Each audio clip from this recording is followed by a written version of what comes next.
Canadians should be furious right now. Share this far and wide. Trudeau and Mark Carney have cost Canadians over $660 billion in suspended or canceled energy projects since 2015.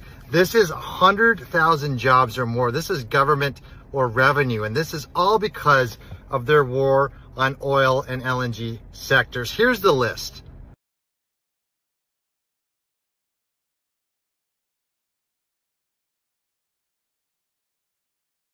Trade works when you produce and sell the things you do best and you trade for the rest.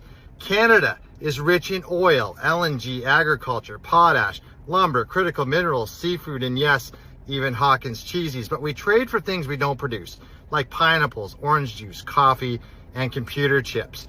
Yet Trudeau and Carney declared war on our biggest advantage, our energy. Canada has the third largest oil reserves in the world, the second or third largest LNG reserves. And how? How did they do it? The carbon tax, a direct hit on energy, farmers, truckers, and every Canadian who buys groceries or heats their home.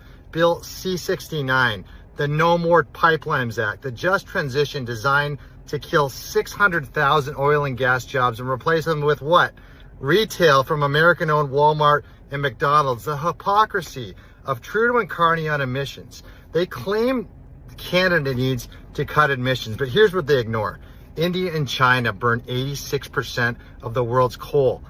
Canada's #1 export to China is coal. And their emissions don't just stay there, they move. I'll show you a video from NASA that proves how carbon moves from west to east on the eastern jet stream.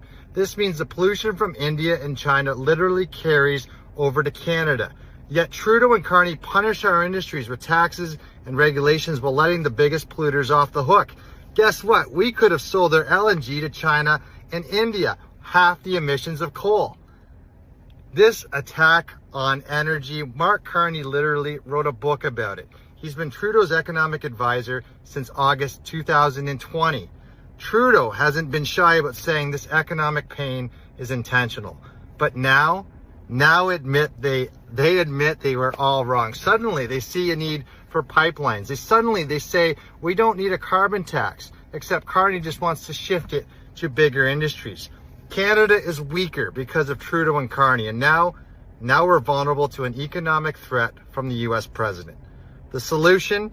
Elect a government that actually understands trade. Develop and sell our resources to create high-paying jobs. Get rid of the anti-pipeline C-69 and ensure Canada is never this weak again.